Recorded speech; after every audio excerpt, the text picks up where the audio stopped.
Okay, and let's take a look at how the system works. So, here's the pressure plate that got me, and I've turned the system off for safety, since I don't want to be in here when this goes off. Well, in here is fine, but when I test this for you.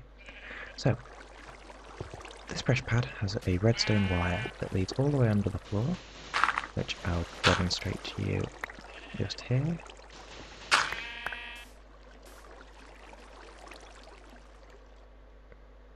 And ignore the lag.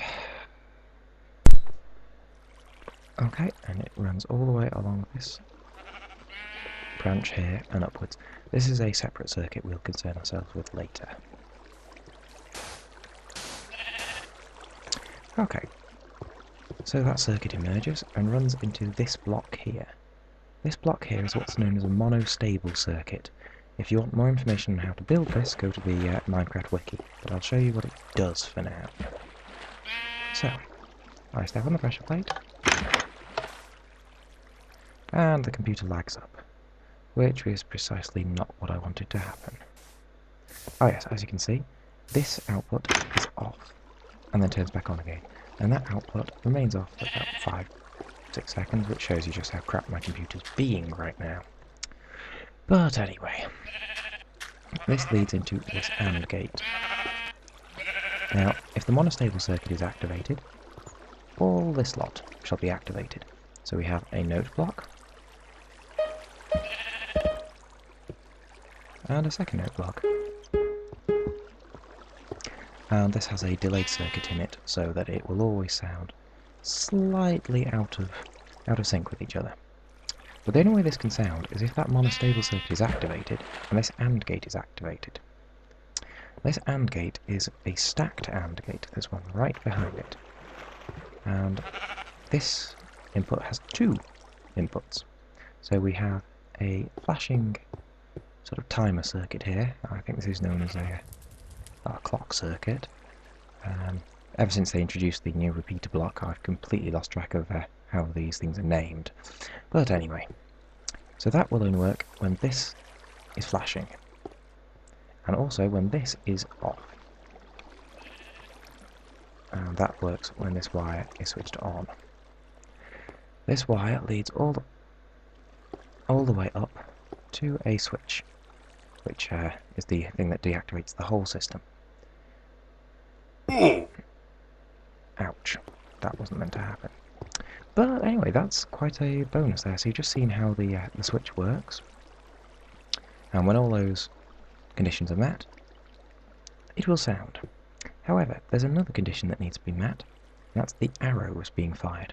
Along this road here is the switch, which is cunningly hidden, and when that is set to on, then this road will all be lit up, and that runs into an AND gate.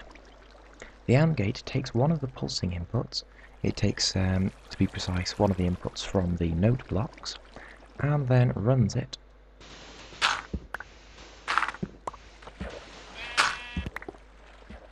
up a redstone torch vertically to go into the dispenser, which is full of arrows.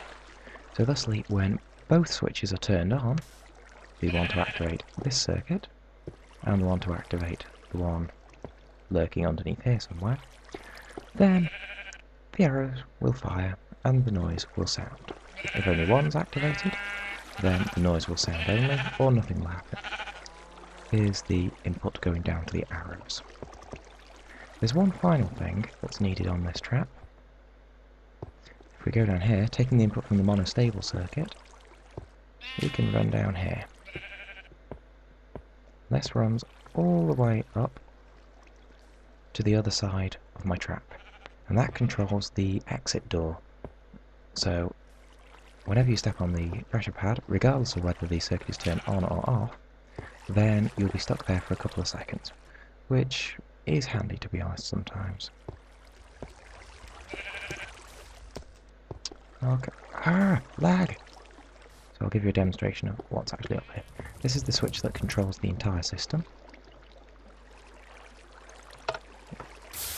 So the system is now activated. I'll go and show you what that looks like. The soul sand here, that's just to add a little assist, just so that if someone does somehow survive the first batch of arrows, then they'll be slowed down to receive any more, rather than escaping through the newly opened door. So you can see how this is now switched on, so all I need to do is stand on the pressure plate,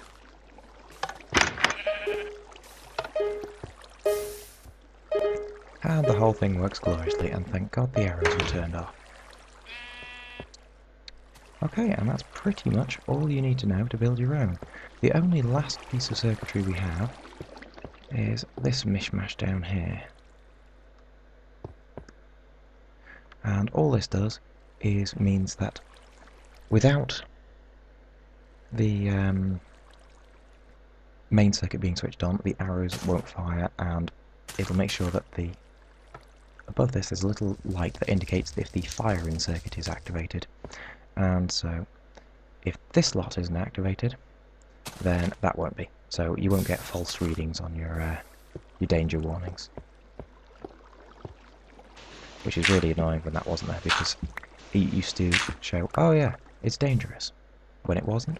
So I'd go on, turn all the danger off, and then realise the entire system was deactivated anyway, so there was no problem. But yes, that is how you build one mother of a trap for people.